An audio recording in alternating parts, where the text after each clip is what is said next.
We're going in live in conversation with Sandrine Bardot. Bardot. I'm going to ask her how I pronounce that name correctly. Yes. She's a renowned compensation benefits expert with a 30-year track record, trusted by top-tier organizations. Sandrine excels in designing and implementing impactful compensation benefits, performance management, recognition, and employee wellness programs at companies such as Philips, Apple, and Microsoft. Sandrine also led performance and reward globally for prestigious UAE-based multinationals like Majid Al Futtaim and Mubadala. Welcome, Sandrine. Thank you so much for having me, Samir. How are you? I'm doing very good. Thank you.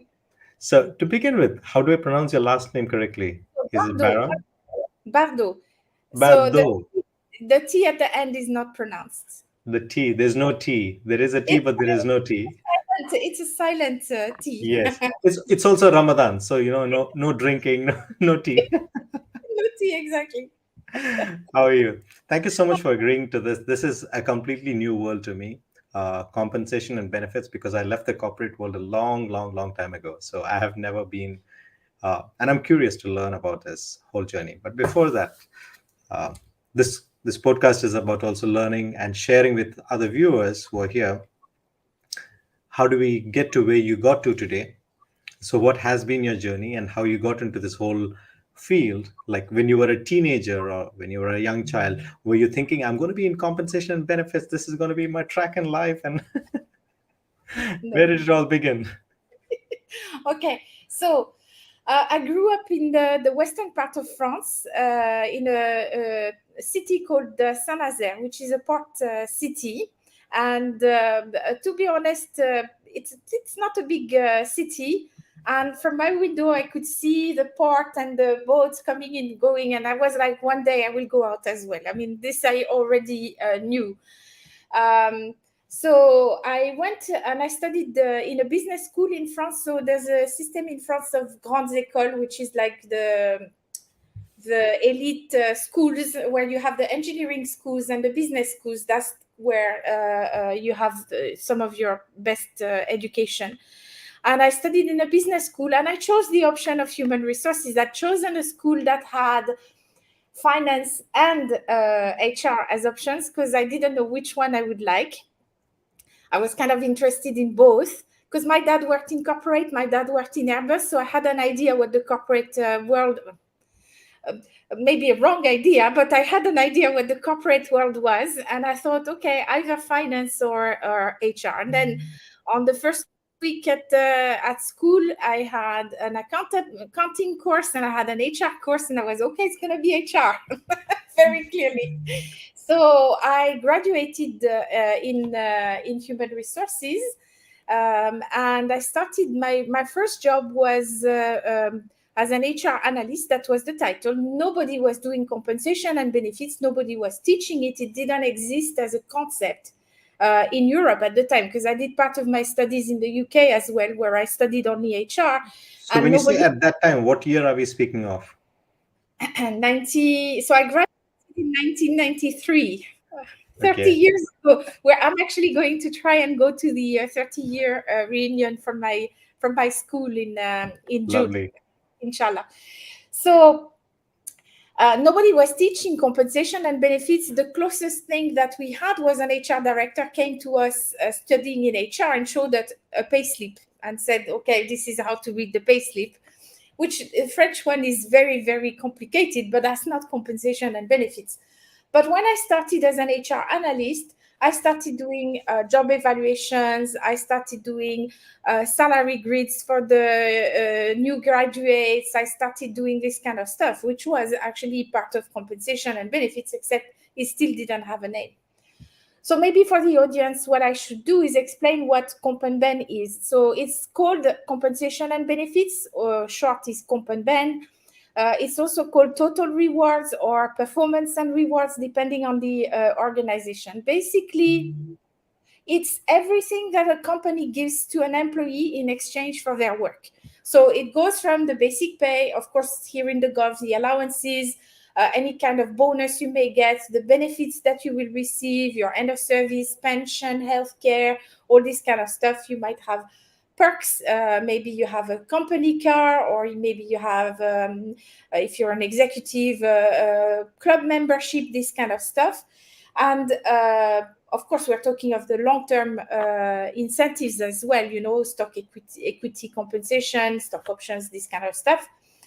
But it goes above and beyond, because it's everything that you give to the employee. So it also looks into employee well-being, employee recognition, ways of retaining employees, performance management, depending on the organization, might be reporting into compensation and benefits. Wherever I've been, that was the case. In some other companies, it's a standalone function. Others, it reports into talent management.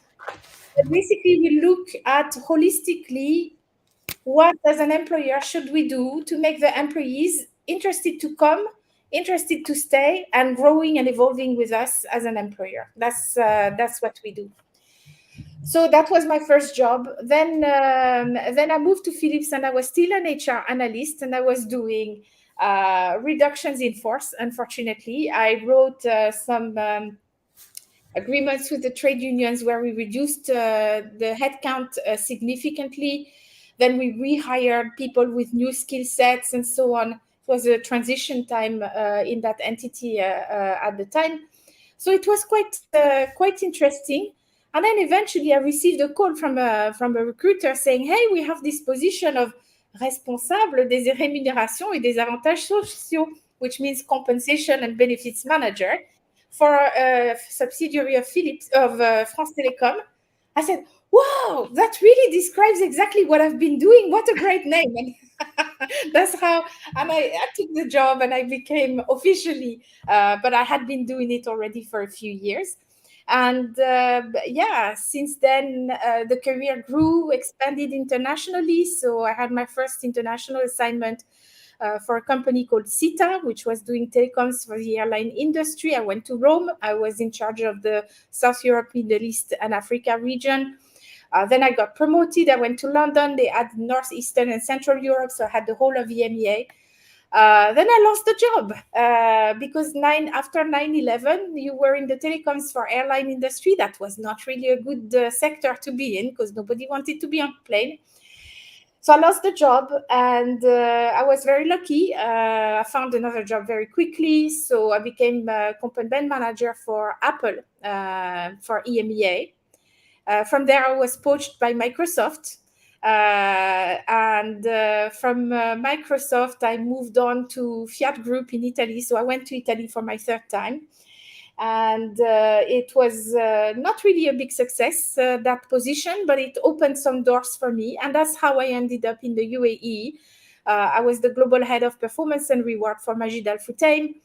And then I lost the job again because of the global crisis. Went back home for a few months and then became the global head of performance and reward for Mubadala. And left Mubadala to create my independent consulting and training company in Comp and Ben, obviously. 10 years ago. It's going to be 10 years tomorrow, actually. So that's really timely. And I was, as far as I know, a pioneer in the UAE, in the sense that at the time, 10 years ago, there were only like the big consultancies that were there. So I had to kind of educate the market that it was okay to work with an independent, a small boutique company, that it would make sense. But now people are aware of that. There are more people who have chosen to become independent consultants or freelancers and so on. So there's a whole ecosystem of people that I can work with on some of the bigger projects. And it's really nice. And yeah, that's my 30 years of career, basically. Beautiful. A lot of questions while you're speaking. There's so many things that are going on in my mind, and I'm going to share a few of them. First of all, so it was about 25 years ago, I'm guessing, that Comp and Ben came into existence officially in the world. Yes. And Well, they decided to separate HR function or HR analyst function from Comp and Ben and try to have a deeper yeah. It arrived in Europe, I would say, about 25 years ago. It was already existing in the US, because in the US, since they don't have really social security, they don't have much protection provided by the state, basically. So everything is through the employer. So the employers, and because it's a competition market, employers have to get a little bit creative what they do, and that's why they have tons of options for their healthcare. They have lots of different ways to do some savings for their pension and so on. But because in Europe we tend to have a layer of state healthcare, state pension, and all those kind of stuff, it took a little while to cross the ocean and come to us, where we started to implement other things on top of that. So I think that's probably what's explaining. So I think that it was created earlier in the US, but came to us about 20, 27, 28, 25 years ago, more or less. So, what is the size of the company from which they have to start considering separating HR function from comp and ben, where they have to really say, it really makes sense for us to start a department within our Yeah. organization? Is it 50? Is it 100? Is Oh, it no, no, no. 1,000? Bigger. So typically, Compenben is a standalone function in organizations that are quite large, because you need to have a certain degree of complexity to really need somebody who's dedicated full time to manage that. So for me, like typically a small client, what I would consider small in the term of their size, would have a few thousand employees or fewer people, but either multiple lines of business that are completely different. So, for example, you have a company that does pharma, retail, and I don't know, produces food, for example. Okay, completely. So then, if they have completely different lines of business, they quickly see that they cannot pay people in the different lines of business in the same way, and they need to design things that are more tailored. Or it's a single line of business, but the company expands internationally very quickly.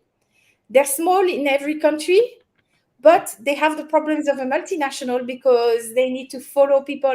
You don't pay people in France like you would pay them in the UAE, like you would pay them in India, like you would pay them in Algeria, for example. So you might be a small company in terms of total size, but you might have the complexity of a large one because of your geographic dispersion. So I guess it depends for each organization, but let's say for a standard organization, which is single line of business in a single country, they need to get to a certain level of size in order to really need to have somebody who's full-time in terms of compensation and benefits. So Interesting. And what are the skills that you have as an individual, Sandrine, that you feel allows you to function in this area very well? What are the exceptional qualities or skills that you have that actually makes you feel I am so well suited for a career in comp and ben? yeah, I think it's a mix of two things. A lot of people who work in HR choose human resources because they like people and they want to be in service of other people.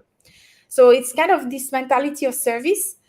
But I think that in Comp and Ben, it's like in this new field nowadays of HR analytics, which is kind of new as well. You also need to have an interest in numbers and not be scared by an Excel sheet and a pivot table and stuff like that.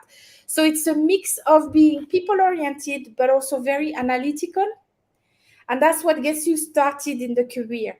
But to move from an expert career where you're reporting to a comp and ben manager and you're doing things within your vertical, okay, your specialization of HR, when you start to move to a managerial level, you need to understand more about HR in general, because there are lots of interconnections between compensation and benefits and other aspects. So performance management, if it's not part of comp and ben, talent management, sometimes recruitment, because we have to help in setting the packages for the new hires, employee referral schemes, golden handshakes, this kind of stuff, understanding the packages of executives to make an offer when we recruit an executive, this kind of stuff. So there are lots of interconnections, but I think the more senior you get in the position, the more it's about understanding the business and being able to frame the questions properly. One of the things that I think brings a lot of value is being able to, people come to you in Comp and Ben and they say, we need a new retention scheme. We need this, we need that. And then you start asking why. And you find out that the problem is something different. And actually a better solution might be something else. So you have to be able to challenge the business, because you get more senior. Comp and Ben, when it's done well, is very exposed to the top management of the organization. First of all, because you produce a lot of the data for the boards if the company is listed, but also because guess what? Executives are very interested in pay matters. They want to understand long-term incentive plans. They want to make sure that they keep and attract the right people and so on. So they get a personal interest in that. So you need to be able to challenge them politely, but to challenge them sometimes a little bit, to push back and say, hey, no, let me fully understand what your situation is. So it's a mix of asking questions and understanding the business, and then having some creativity in you, that you can design a solution which is not necessarily the copy paste of what the so-called benchmark is doing. That's one of the things that I really, really try to emphasize when I teach in my teaching of compensation and benefits. Best fit more important than best practice. Best practice gives you the average of what everybody's doing, but maybe for you the best fit is to put in place an old-fashioned solution, but it's working for you right now. And it's best fit today, not best fit tomorrow. It's what's working for you today. And maybe you need to invent something completely new, and that's fine as well. And then nobody understands it, fine, but outside of your company. But if it works for your company, that's what you need to do. So this best fit over best practice is very important, which requires some kind of creativity in a way. Not artistic, obviously, but a capacity to see things that you've seen in other companies, in other industries, in conversations with colleagues during conferences and stuff like that, and use it for your own organization, mold it to what your organization needs to do. So best fit versus Practice. best So practice. Okay. yes, Yeah. What because fits for that organization? yes, best fit for the organization. Best practice is a good starting point for your thinking, but it shouldn't tell you what to do, Mm. because you don't want, especially nowadays in total rewards, we are moving in an era of personalization, segmentation, and so on, where people are interested in having something which is adapted to their needs. So their personal interest, their family situation, in which stage of their family life they are, maybe their health situation, whatever it is. And so we're moving more into a model where companies will stop offering the same kind of package to everybody, but will start to offer to employees a choice. Do you want more vacation days or more bonus? Things like that. Or Mm. within your healthcare, do you need more dental, or do you need more maternity cover? Things of this Yeah. effect. It's slowly coming to our part of the world, and I think that from that standpoint, it's an engaging situation.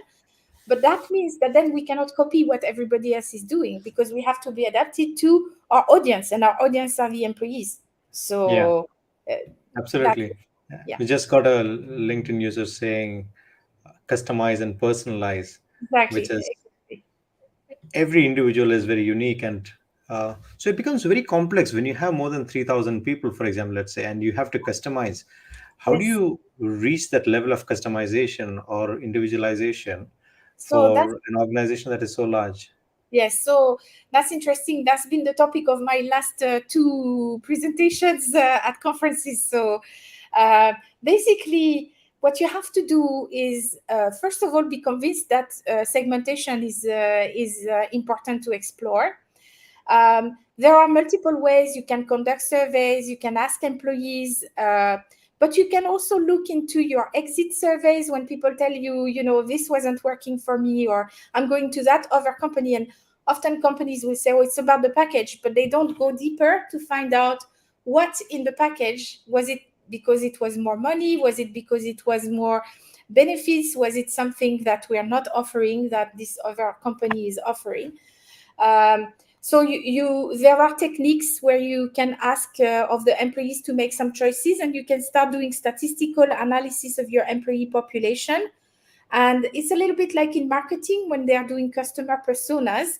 We don't do customer, we do employee personas, but we know that we have a category of young graduates that are coming and that we're hiring. We have a core of employees who are maybe in their mid 40s, and we know that we have maybe some executives. So we can also look at the clusters of the employee population, how they exist from a demographic point of view, but also from your employee engagement surveys, you can maybe see some clusters of people who are making similar comments, even though they're in different departments, and then say what are the commonalities between those profiles. And if you have that information, you can look into that and see maybe you have women with young kids that are saying that we're not helping them because we're not offering enough of work from home or childcare or things like that, and then you can start building on that.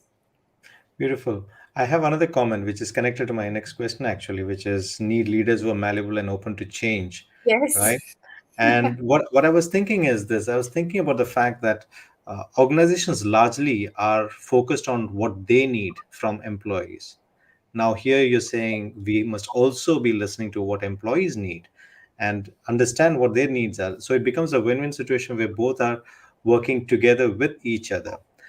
My question is, how do leaders decide which is the right approach?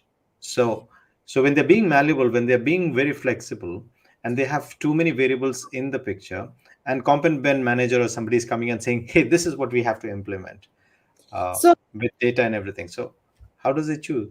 I think culturally we've seen a huge shift since COVID. Basically, COVID has been an eye opener for many different things, and I think that in the next 10, 12 years we will still continue to feel some of the repercussions.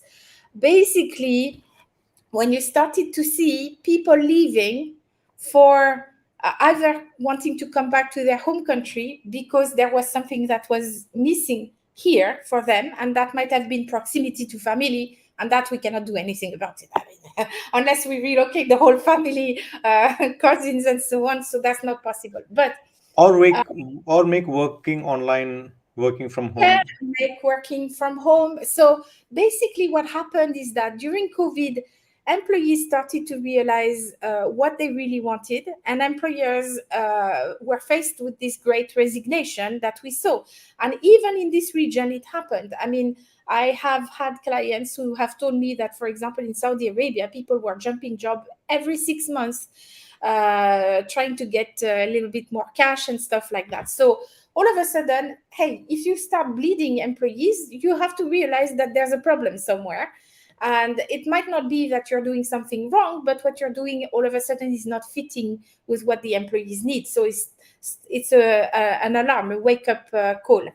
And then you have this other challenge of recruitment, where a lot of people are now saying, hey, I don't want to work in certain industries.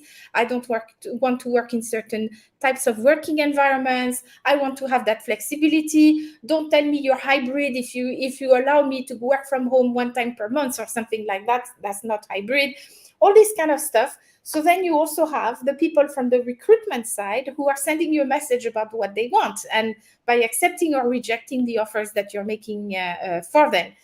And so that's how maybe the leaders, whether they like it or not, have to realize that something needs to change. Now, in a large organization, adding more flexibility does not mean that you offer a package for each employee, which is going to be different, but maybe you select a few options that you know are going to be attractive to the different types of employees that you have, and give them those options to choose from, like from a basket. You can choose one or two. Which ones would you like to take? Now, let me give you an example recently. So, I had a conversation with a client in Spain, and they were thinking to put in place a retirement scheme. So, they start to describe that to me. And basically, it's like a savings schemes that they wanted people to use for having more money when they retire. So, I'm like, okay, that's great. But basically, what you're describing to me is not a pension scheme because they were calling it pension scheme. I said it's a saving scheme. So, is there any other way that people can exit that plan? And they're like, no, it's for pension. I said, oh, you have a law for that. I mean, do you have to follow that law? They're like, no, no, no, no. We can do whatever we want. Then I said, okay, but hey, what's your employee population? People who are 40 and above will probably be interested in say start because they start thinking about the long term and will probably be interested in that. But if you recruit a lot of people who are starting a family or something like that, or who are single and who are maybe going to get married in the coming few years, maybe what you want to do is just offer other opportunities to exit that saving plan by saying maybe for a wedding, maybe for buying a first house, maybe when a baby is born, and for retirement. Offer those options. It's the same vehicle, it's the same thing, and how you will communicate about it will be targeted to different employee populations who will all see what is good for them, what's in it for me, as we say, and will decide if they want to participate, since it's going to be a voluntary scheme. And this way, with your one thing, you address the needs of a wider portion of your employee population. So that's how you can get that flexibility. Also, sometimes by customizing the communication and making sure that people understand that this is good for them and that they could participate in that option. So it's not necessarily offering 32 options. Sometimes it's about explaining it in a way for people to understand the positive outcome that it can generate for them. Interesting. I have a question over here from one of the audience. We are taking questions, so anyone who's listening and can definitely ask questions. How do we make surveys more reliable? Especially exit interview surveys are usually always sugar coated. People Yes, don't really say why they are leaving. There's not complete honesty because they want a good referral letter, or they want something that they don't want to burn bridges completely. So they always say things which is nice to hear but not completely yes, true. And that how is do we make sure that people are leaving and telling us why they're actually leaving? okay. So there are two things. One is data. You can start to see if, for example, the employees from the same department are leaving, that there's probably something of toxicity in the relationship or something with the management which is not working. But one of the things is, I would say that exit interviews should be done by an external company, and they should be done after the person has left the company, so that they are not scared of having any impact on them because they have received their end of service and so on. Yes, some people will be like, hey, I left now, I don't want to talk about it anymore. So you might have a bit less fewer points, but they will be more truthful, and therefore that probably makes up quantity. Quality is probably better. And I think that if you tell people while they're still in the company, we would like to have your permission for this external company to analyze why you left once you're gone, so that you can tell us the truth, and it's going to be anonymous. You have to have also the company doing that being, how can I say, reputable enough, and for people to know that they handle surveys and this kind of stuff, so that they feel that they can provide proper information.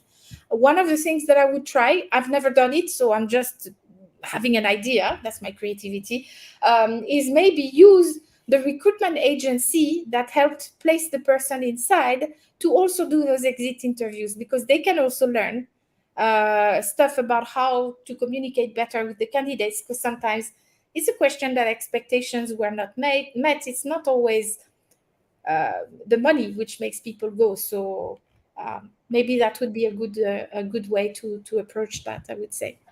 All right. I'm going to ask something very personal over here. All right. Yeah. You got poached by Microsoft and you left Apple, right? Yes. Do you think that if you had stayed with Apple, you would have continued a lot more? Or do you think the No. times were changing and it had to leave, and there is the shelf life of a comp and ben within an organization is actually very limited. You don't have a long time within an organization, Because you also spoke about seniority. You also spoke about how you can actually grow in seniority within the company, right? What is that journey look like for someone who is starting off a career? Should they start off in HR? Should they, and then how do they move up, or can they start in comp and ben? And what does seniority mean for that? Uh, Yes. could you give shed some light on that? Yes. So And first, also the Apple's. yes. So I'll start with the Apple versus Microsoft. When I was in Apple, it was at the time when Apple was not successful at all. They had let go Steve Jobs, and when I joined, he was just starting to take over the company for the second time. The stock options were completely underwater. So, like, people had been given stock options that they could buy, let's say, at 100 dirhams, but the value of the stock was 60 dirhams. So, nobody in their right mind would spend 40 dirhams more than the value of the thing in order to buy it, and so on. So the company was not in such a good shape. It was before it introduced the iPod with an O, the music in your pocket. And I was there just during that transition. Apple at the time in Europe was kind of tiny. I mean, it was 2,000-3,000 employees. It was not big for a component position. So I was the EMEA manager. But when I moved to Microsoft, I became a consultant. So my title was less. And actually, my boss at the time said, would that be a problem? And I said, no, because I'm going to be a smaller fish, but in a bigger pond, and I have time and a space to grow and expand. And that actually within Microsoft, without changing titles, I changed regions, I was assigned global projects and so on. So there were actually, it was a bigger organization and it gave me more opportunities. For people who, so I think Comp and Ben can be of interest to two types of HR people. The HR generalists who want to become a good HR director one day or CHRO. My advice is spend a few years, 3-4 years in compensation and benefits to learn about salary reviews, to learn about how to do these job evaluations and how to understand the relationships of the jobs between them from a different angle than just talking about growing people and recruiting the right talent and so on, to have something like grounded in the numbers, because management loves that. And when you become the CHRO, they cannot fool you with, sometimes that happens. Okay. So it gives you a credibility. So I would say that stepping into a comp and ben role for a few years on a path to becoming an HR director. So you do a bit of talent management, you do a bit of recruitment, you do a bit of comp and ben, you go into all areas, and then you become a well-balanced HR director. And then there are the people who fall into comp and ben sometimes by chance and love it and decide to stay in it and make a career. So that's what happened to me, basically. I didn't choose comp and ben because it didn't exist. It just turns out that my first job was about doing comp and ben stuff, and I found my calling. I mean, that was really what I like to do. So for those people, I would say nowadays you do have certifications in compensation and benefits. You have some MBAs that teach compensation and benefits and so on. I think, generally speaking, my recommendation is that you don't invest in that education yourself. It's super, super expensive, first of all. But it's easier to start in comp and ben when you were already in HR and you asked to move into compensation and benefits. And you can do that by asking to start working on some projects where you could integrate with comp and ben, and then ask for an internal mobility. That's often kind of an easier way. It's easier to do that internally rather than saying, hey, I'm a former recruiter, now I want to be comp and ben, and I'm moving company at the same time. It's more of a risk that the recruiting company would be taking, the hiring company would be taking, so it's more difficult. And then you grow into the job by, you learn typically in the beginning as an analyst, you're doing salary surveys, you're doing job evaluations and so on. You're calculating bonus. And then the next step is when you start to design. So then you start leading projects, you redesign an incentive, you change the way salary reviews are done in the company. That's when you start to see things from a wider angle in a way.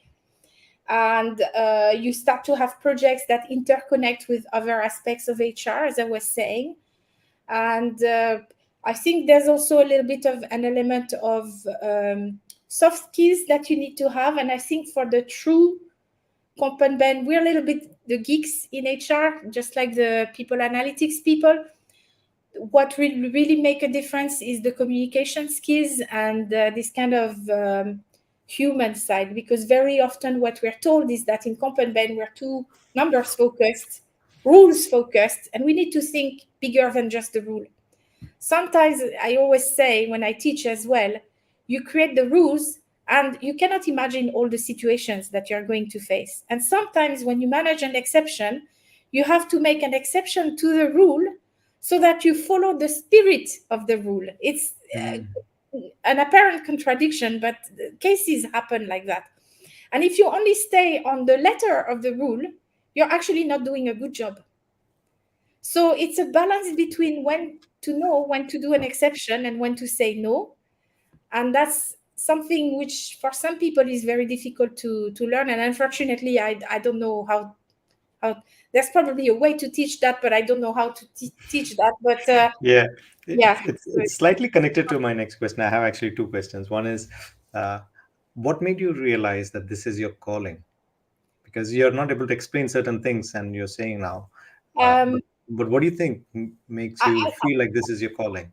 I think because in Comp and Ben, we can touch so many people's at once. Okay, you tend to work on the collective more than on the individual in the comp and ben world, even though you do handle also executive pay and this kind of stuff, but you work more on the collective. So that's one of the things.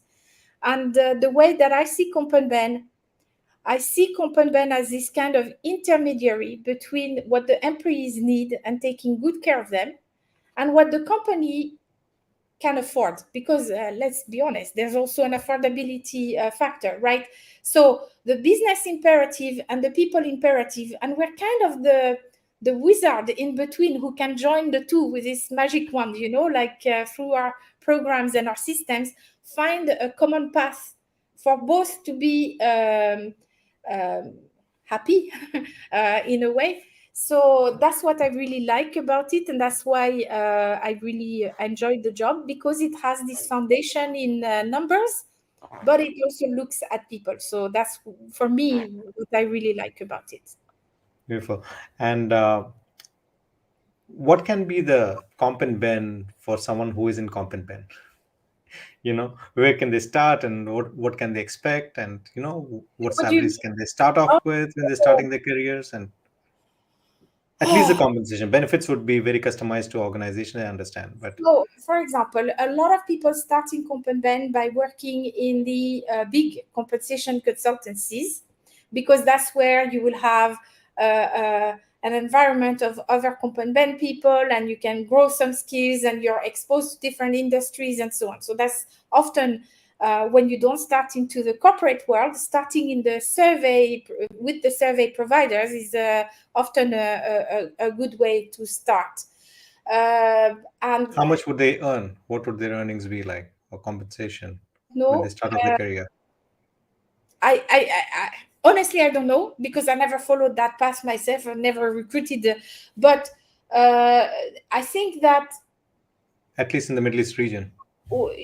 I think that in I'm gonna say something. No, I'm sorry. I don't want to say. I don't know. I honestly don't know. I cannot tell you. You see, what I do is that it might sound strange if you don't know. Okay, when you do comp and ben, you don't know how much to pay people. You know where to look for the information, and once you receive it, you know how to adapt it to the specific needs of the client. So what I do for client A with a set of data, it would be a different result to using the same survey for another client in another industry. So for me, it's very difficult to answer a question like that, because honestly, because I don't look at graduates. I haven't looked at graduates for a long time. So I So the people in comp and ben are not the people who decide, oh, this person has to get $3,000 or $5,000 or they 10,000. decide typically a salary range. So they say for this level of position in this type of job family, the salary should be between 10,000 and 12,000 dirhams. And then the recruitment and the hiring manager have to fit within that or ask for an exception if that's really needed. But typically, a comp and ben does not manage the individual compensation. Comp and ben is there to establish the systems, the processes, the philosophy, the approach. Where we do it at the individual level is for executives, and here pay is totally customized. Because your individual profile, your history, the industries that you were in, the profile of the organization you're going to in terms of success, industry, is it a leader, is it somebody who's a company which is in the pack, is it a laggard, will have a huge impact on how much you're going to make. So this is very, very customized at an executive level. For the rest of the employees, in Comp and Ben, we tend to do the systems and the processes, not the individual pay decisions. We might be involved during salary reviews and promotions, but typically not for going for each employee and saying this is how much we pay them. Or if we do that, is because we apply a formula, but we don't go and make a decision on employee A and employee B. We apply the system that we designed to employees A, B, C, D, E, F, E, F. See, we don't go into individual decisions. Okay, coming to systems of how pay wages are, I have a very interesting question over here from one of the users from our LinkedIn. Yeah. When do you think Middle East companies will pay for their wages, fair wages, and not discriminate on color and place they come from? Great question. I wrote a blog post on that many years ago, and unfortunately, I don't think the situation has changed much. Look, in the Middle East and in Asia, we tend to have societies that are very segmented horizontally. So I would say I would use the word coming from India of the caste, basically. And typically, here in the GCC, the economy is built on that system of importing labor, either non-qualified labor or highly qualified labor, but importing labor, so in order to do the job. And because it comes from an origin of, let's say, international mobility, typically in international mobility, your home country salary is the start point for determining what would be your package in the host country, with adjustment, plus, minus, taxes, all this kind of stuff. So that's why initially there is such a difference, because somebody who's coming from Nepal or Bangladesh typically does not have the same salary as somebody else doing the same job in France or UK. So, and that's why obviously the countries would choose to import labor coming from certain regions because they're cheaper, and then finding for the high, let's say for the highly people who have higher instruction, higher education, coming from countries where you find a higher number of those. So that would be still maybe some of the Asian countries, but that would be more of the people who are already on those kind of elite type of positions. So the country of origin, initially, when the GCC started to import all that labor, when they started to have the oil coming in the late 60s and 70s, it all started like that. And it still is like that in a way. So what we see is that in reality, there isn't much competition between people of different nationalities. You have clusters of nationalities that tend to occupy clusters of types of jobs.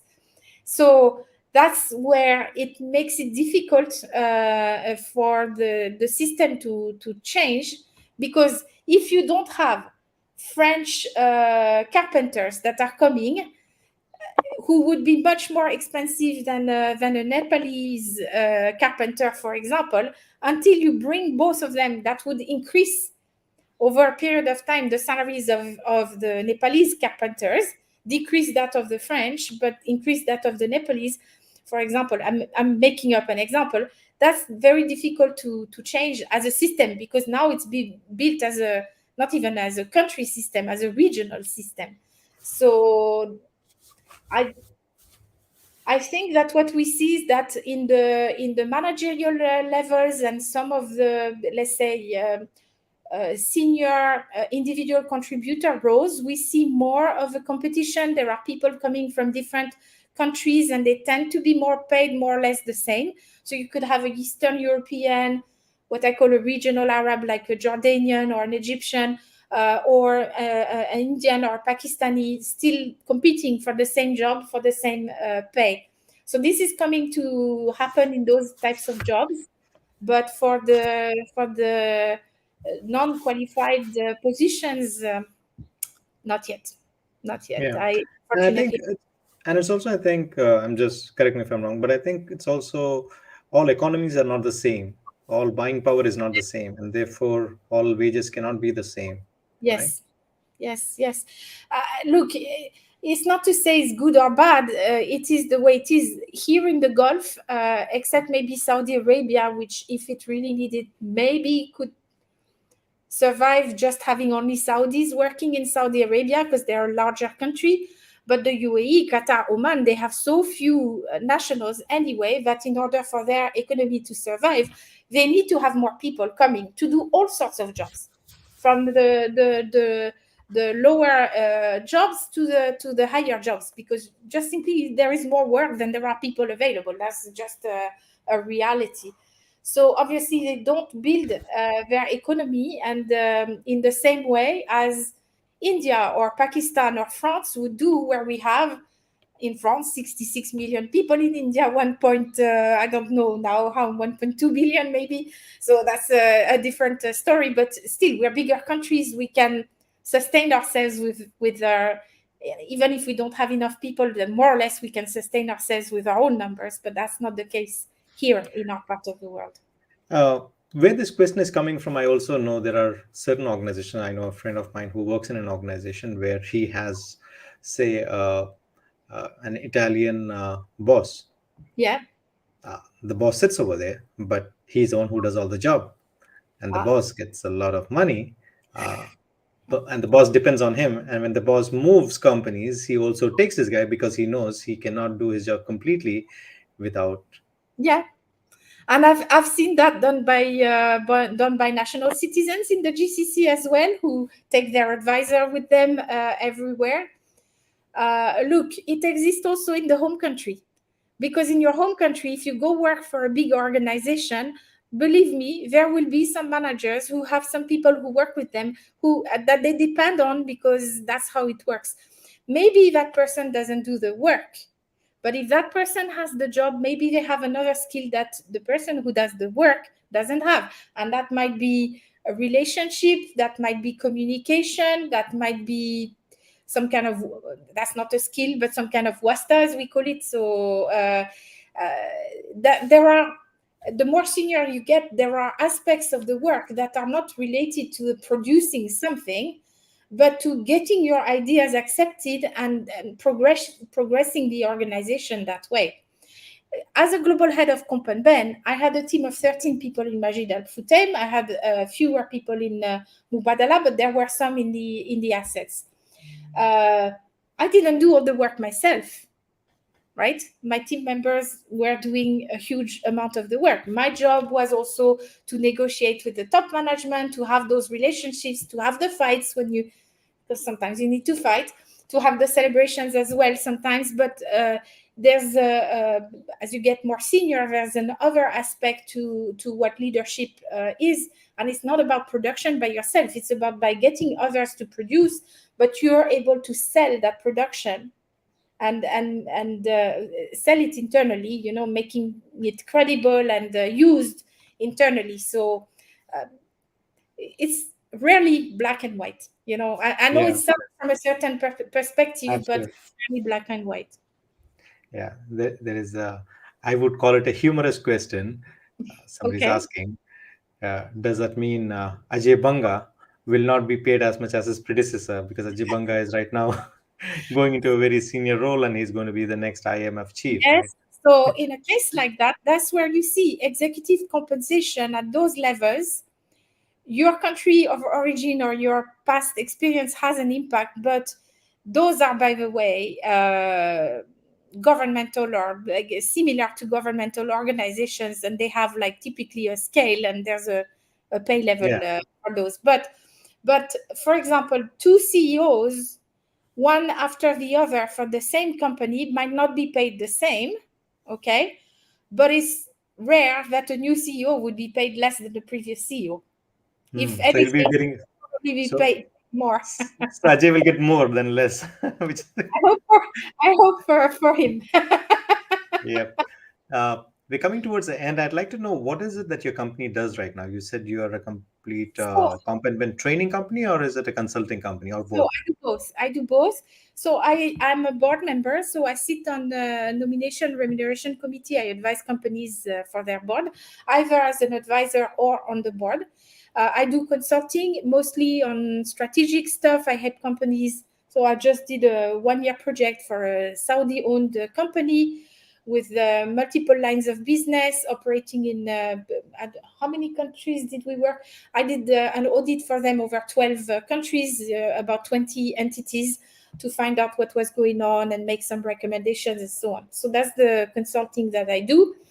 And I do training. So I am one of the very few, and I mean really very few, and that's a problem for me. I'd like to see more people do that. Designers of new training in compensation and benefits. So I have my own trainings, which I teach either through training companies directly to the clients and soon online. That's my goal for this year. But I also teach for World at Work. I'm faculty for World at Work, which is the Global Compensation Association. I was faculty for CIPD in the Middle East. I have done a training for a platform, an online platform called AIHR, and so on. So I do training as well. So yeah, I do. And I do a little bit of coaching, what I call coaching. So the coaching is more like an hourly retainer. You can take 1 hour, 5 hours, or 10 hours with me to use within a certain number of hours to talk to me about any topic that you want, mostly related to comp and ben, but that can be HR in more in general. That can be your career, stuff like that. But it's not structured. I'm not a life coach. I don't do what you do. You know, it's more like, hey, you have a punctual need as a person. It's not a company thing. It's not a huge strategic project. You need something more defined, then you can choose that. So that's what I offer. Wow. And where can they find you? Where can they find you? My website is called compensationinsider.com. So it's http compensation insider, no www.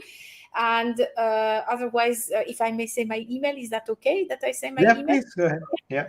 It's Sandrine, like you see here, Sandrine, Sandrine, at compensationinsider.com in one word. Beautiful. Sandrine, is the first time I've sat down with someone and spoken so much about comp and ben. It's a whole new world for me, but I've learned so much today from you. Thank you so Thank much. And you. I'm sure the audience, whoever is over here, if there's someone who's in HR, who's thinking of a career in HR, and who's got the love for numbers, I think this is something that they should seriously consider. Probably having a conversation with you personally, one to one, would also benefit them a lot. Uh, Thank you. any last remarks? Anything that you want to say before you close? No, I think look, I think it's a great field. I was one of the pioneers when I started in Comp and Ben. Then I was one of the pioneers when I moved to the UAE, because at the time there were not many like single females that were moving to the region.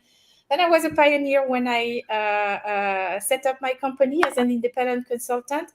And I think there are still so many other opportunities. It's a field which is in constant expansion. And I hope that some people will feel inspired and will at least consider it, even if it's just for a few years, because it's really a great part of an HR trajectory to work in compensation and benefits. Wonderful. Thank you so much, Sandrine. It's been a pleasure, Thank and I you. look forward to more conversations. Thank you. Bye. Thank you. Bye bye.